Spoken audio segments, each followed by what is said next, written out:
Hey, I'm Austin Rose. It's my pleasure to participate in this panel, Surgeon versus Machine, How Augmented Reality and Artificial Intelligence Can Change Otolaryngology, here at the Academy meeting in New Orleans. And I just want to take a second to thank my co-presenters, Jake Lee, who organized this effort, Noel Jabbour, Jonathan McJunkin, and Sarah Mowry. It's a great honor to participate with them. And so what I'm going to talk about primarily is augmented reality and some of the work we've done at UNC in developing applications for augmented reality in the operating room to improve surgical efficiency and safety. Prior to 1895, when Wilhelm Röntgen discovered X-rays and essentially performed the first medical radiograph on his wife's hand, our ability to see within the human body as physicians and examine internal structures was greatly limited. The field of radiology, of course, was thus born, and the ability of physicians and surgeons to detect, measure, describe, and treat internal disease was vastly enhanced. Subsequent advances in medical imaging, of course, such as CT and MRI, have similarly proven revolutionary over the next 100 years or so, and are great steps forward, obviously, in imaging. Over the past 20 years, roughly, the information obtained by CT and MRI has been further utilized to improve safety and efficiency in surgical cases through the development of intraoperative image guidance. And you can see some of at least one of the systems here, which is a electromagnetic system. There are also optical systems, as you see here, and all of them have their advantages and disadvantages. One of the limitations of each of these systems, however, is their degree to provide accuracy in guidance, but also the fact that information is still displayed in a flat, two-dimensional way, similar to printed films of the past, and the surgeon must look away from the operative field to see his imaging. Regardless, image guidance is a great advance in surgery, particularly within otolaryngology and neurosurgery. Here's a case I'm going to come back to a little bit later, but just to highlight the importance of image guidance. What you see here is an MRI, axial, as well as a coronal CT there on the right, depicting a sphenoid mass posterior to the right sphenoid sinus. And obviously, this is a case where some form of intraoperative image guidance is very important. We're dealing with a lesion that's located in close approximation to the carotid artery and the optic nerve. And so obviously, CT image guidance is going to prove very useful, and that's what we use during this case.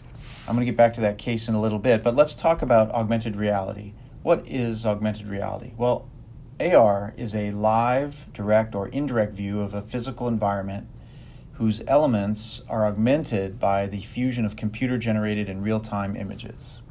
A nice example of this that everyone's familiar with would be the heads-up display that a pilot might use, providing a transparent overlay of information, including airspeed, the horizon, heading, altitude, things like useful information like that. Some early applications have included the development of a system for ultrasound-guided needle biopsies using three-dimensional augmented reality guidance. And this was done at UNC, actually. This work shown here, and helped lay the foundation for further work using augmented reality in medicine and in surgery in particular. This work helped to improve accuracy over traditional biopsy guidance methods. And so the principal promise of augmented reality in medicine is to allow for a transparent view of our patients, facilitating physical exam, diagnosis, and treatment. And the goal really is to help localize both pathology as well as normal anatomy during surgery. One might conceive of various cases or applications that would benefit from augmented reality. Here's an example of a young boy with a juvenile nasopharyngeal angiofibroma, and so you see his MRI there and this extensive tumor. The diagram highlighting what an augmented reality application might do to highlight the tumor, allowing a view of your patient directly, but also an overlay of the dimensions and accurate localization of that tumor. One might further think that including the patient's arteries or vasculature or any relevant adjacent nerves would also be helpful, during such a surgery to help protect normal anatomy. And that's highlighted here on the right. And so getting back to our case earlier, here's an endoscopic view of the sphenoid sinus in that case. This proved in the end to be a benign bone cyst characterized by inflammation, but we still had to diagnose this with an excisional biopsy of sorts by drilling through the posterior aspect of the sphenoid sinus. So here we're preparing to do that, but one can imagine that an overlay or highlight of adjacent normal anatomy, as we see here now, the optic nerve, internal carotid artery, as well as an accurate outline in 3 dimensions of the tumor itself, would prove very useful in both localizing the pathology, but also in protecting normal anatomic landmarks. And so we at UNC had set forth to develop a system potentially for use both in open as well as endoscopic surgery that would allow for accurate localization of a patient's specific pathology and also various normal anatomic landmarks. And we also included in our work some heads-up display information, which can be easily included in a virtual environment. This would include perhaps vital signs, imaging studies, reference materials. One could include access to their electronic medical record for the patient. Another possibility would be intraoperative video consultations. All of this really achievable with current technology, but still potentially very useful. And so here's the model we created. It's a physical model of the head and neck. You can see this model about to go through the CT scanner here. And a close-up view of the internal anatomy reveals an airway, a thyroid gland, carotid arteries. It's difficult to see, but there is a representation of the recurrent laryngeal nerve on both sides. And then you can see 2 areas of interest, 2 thyroid tumors, a small one on the right and a large one on the left. These are actually fish oil capsules that were incorporated into the model. On the advice of radiology, they are very opaque on X-ray and CT and sort of helped us to create our virtual model. So this physical model went through the scanner and allowed us to create a virtual model for use with our augmented reality platform. In this case, we use the HoloLens. Now I've shown the HoloLens a bit here today, and essentially what this is a device for allowing the creation of a augmented reality. In this case, we have a virtual model that we seek to superimpose accurately on our physical model.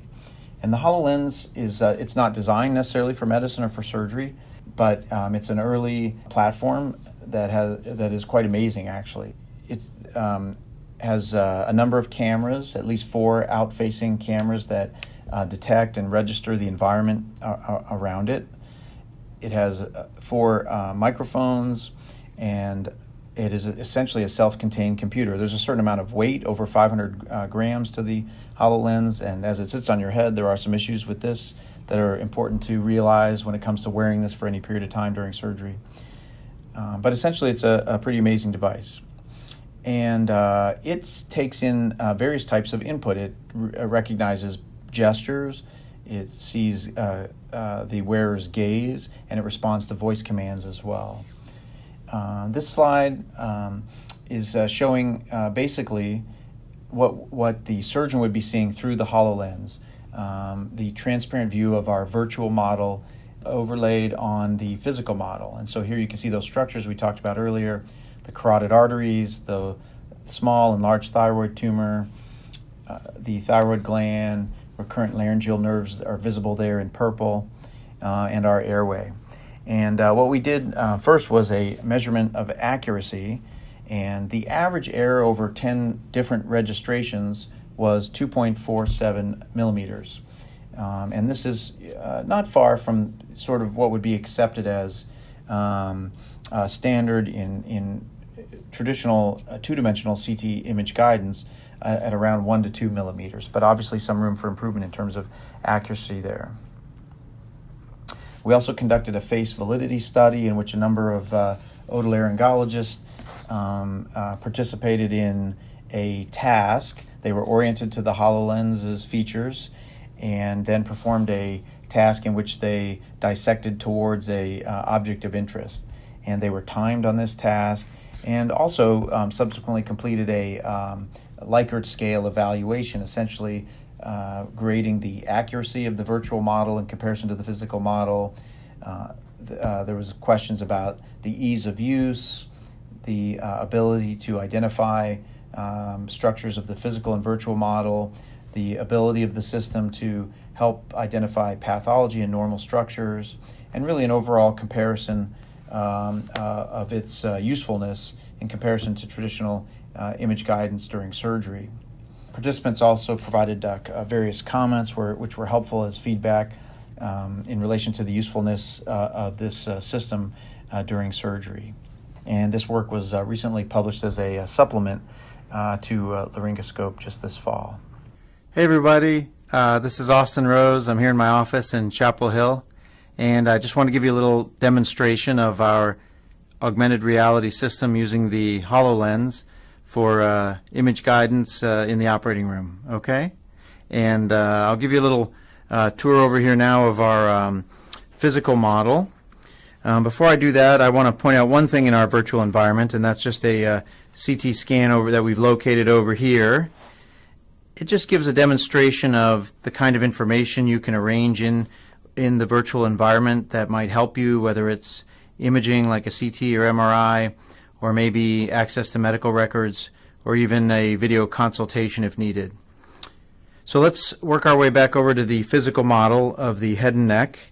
As you can see, there's a number of fiducials around the model. We're actually only using 5 of them in the registration process, but obviously they help to synchronize the virtual and physical models. I'm going to remove this flap here just to show you some of the internal structures. We have an airway, a thyroid gland, 2 thyroid tumors, a small one and a large one on the left lobe of the thyroid there. The carotid arteries are represented, and it's hard to see, but there is a structure representing the recurrent laryngeal nerve on each side as well. So I'm going to place this little flap back.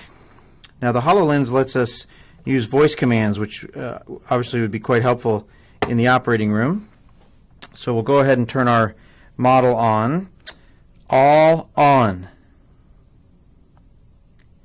And then there you can see the structures virtually that we just saw anatomically. And it's a 3-dimensional representation in this I guess you'd say augmented reality, and so there's an overlay of imagery on top of our physical model. We can play with the brightness of that, which can come in handy during surgery, but I'll turn it up there for a sec. One of the things HoloLens lets us do is turn these structures on and off, sort of toggle them as individual components, which is handy as well. All off. Artery on. Nerve on.